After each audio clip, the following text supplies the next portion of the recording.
दोस्तों, आज मैं आपके लिए एक ऐसी कहानी लेकर के आया हूँ जो आपको बहुत ही पसंद आएगी। एक छोटा सा गांव था। वहाँ पर एक आदमी पहाड़ पर पत्थर तोड़ने का काम करता था।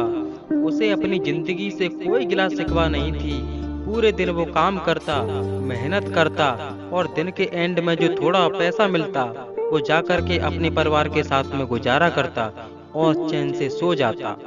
तो ऐसे ही रोज की तरह वो काम खत्म करके अपने घर की तरफ जा ही रहा था, तो रास्ते में चलते चलते उसके मन में ख्याल आया कि ये भी कोई जिंदगी है कि मैं सुबह से शाम तक पत्थर तोड़ने का काम करता हूँ और एंड में जो मुझे थोड़े से पैसे मिलते हैं जिसमें मेरा और मेरे परिवार का गुजारा हो पाता है।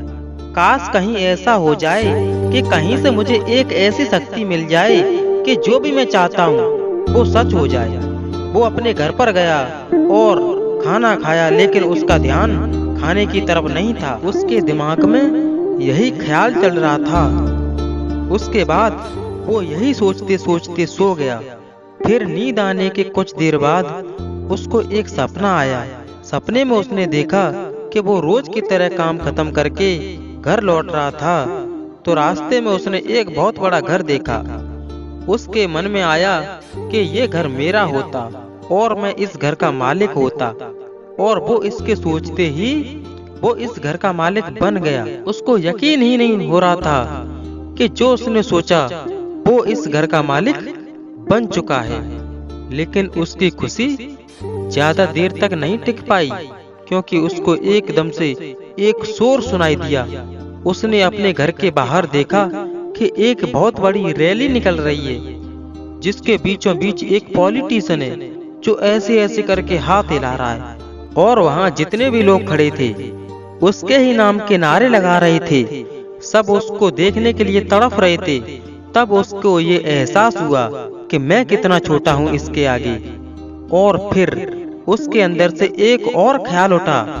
सोचने लगा, काश मैं ये पॉलिटिशियन होता और मेरे पास उतनी ही पावर होती जितनी इसके पास है। और उसको इतना सोचने की देर ही थी कि वो पॉलिटिशियन बन गया। उसकी खुशी का ठिकाना नहीं था, क्योंकि उसके आसपास हजारों लोगों की भीड़ थी, क्योंकि उसको देखने के लिए लोग तरस रहे थे। लेकिन उसकी ये भी खुशी ज्यादा देर तक नहीं टिक पाई, क्योंकि धूप बहुत तेज थी और उस पॉलिटिशियन को आदत नहीं थी धूप में रहने की। और उस धूप की वजह से उसे चक्कर आ गए और वो बेहोश होकर गिर गया। फिर उसको ये एहसास हुआ कि ये पॉलिटिशियन ताकतवर नहीं है, जो ये सूरज है वो सबसे बड़ा ताकतवर है।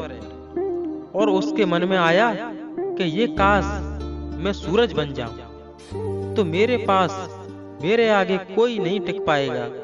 और उसको सोचने की देर थी और वो सूरज बन गया, और वो खुशी से पागल हो गया, क्योंकि पूरी दुनिया को वो ही रोशन कर रहा था और पूरी दुनिया में ऐसा कोई नहीं जो उसकी रोशनी को रोक सके। लेकिन उसकी ये भी खुशी ज्यादा देर तक नहीं टिक पाई कि कुछ देर बाद आसमान में काले बादल आए, जिन्होंने उस रोशनी को रोक दिया। फिर उसको ये एहसास हुआ कि इस दुनिया में ऐसा कोई है जिसमें दम है उसकी रोशनी को रोकने की। उसके मन में आया कि मैं ये बादल बन जाऊं, और वो बादल बन गया और आसमान में उड़ने लगा। उसको ऐसा लगने लगा कि मैं आसमान में उड़ रहा हूँ और मैं जहाँ चाहे वहाँ जा सकता हूँ। लेकिन कुछ देर बाद वहाँ पर एक बहुत तेज हवा का झोंका आया, जो कि उन बादलों को उड़ा करके ले गया।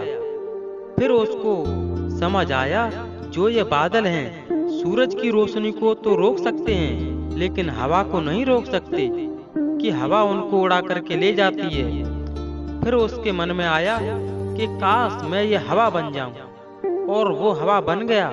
हवा बनने के बाद में उसको अपने अंदर एक अलग ही ऊर्जा का अनुभव हुआ। वो चाहे तो आराम से बहता और चाहे तो तूफान से भी आगे, और चाहे आंधी बनकर जिसको चाहे उड़ा करके ले जा सकता है। और उसको ये विश्वास होने ही लगा था कि इस दुनिया में सबसे शक्तिशाली मैं हूँ। लेकिन तभी उसके सामने आया एक पहाड़, उसने पूरी ताकत लगा दी, लेकिन उस पहाड़ को वो इतना सा भी नहीं हिला पाया। तब उसको ये एहसास हुआ कि इस दुनिया में कोई है कि हवा से भी ज्यादा शक्तिशाली है, जिसमें दम है उसको रोकने का। और उसके मन में आया कि वो ये पहाड़ होता, और वो पहाड़ बन गया। लेकिन हर बार की तरह उसकी खुशी ज्यादा देर तक नहीं टिक पाई। उसको जानी पहचानी सी आवाज सुनाई थी, और साथ ही साथ उसको दर्द भी होने लगा कि कोई है जो उसको तोड़ रहा है, उसको मार रहा है। वो दर्द से चीखने लगा, और उसके मन में आया कि वो मैं बन जाऊं जो इस पहाड़ को तोड़ने में दम रखता है। लेकिन इस बार उसकी ये ख्वाहिश पूरी नहीं हुई। वो रोने लगा, चीखने लगा, चिल्लाने लगा। उसने अपनी पूरी जान लगा दी, लेकिन वो इस बार नहीं बन पाया। उसका दर्द बढ़ता ही चला जा रहा था, और दर्द की वजह से उसकी नींद खुली, और सामने शीशा था। उसने शीशे में देखा, और उसको समझ आया कि मैं सपने में वो ये क्यों नहीं बन पा रहा था जो मैं बनना चाहता था, क्योंकि असलियत में मैं वो ही हूँ। तो दोस्तों, इस कहानी का सार यही है कि हमें जो मिला है उसी में खुश रहना चाहिए। हमें ज्यादा सोच विचार नहीं करना चाहिए।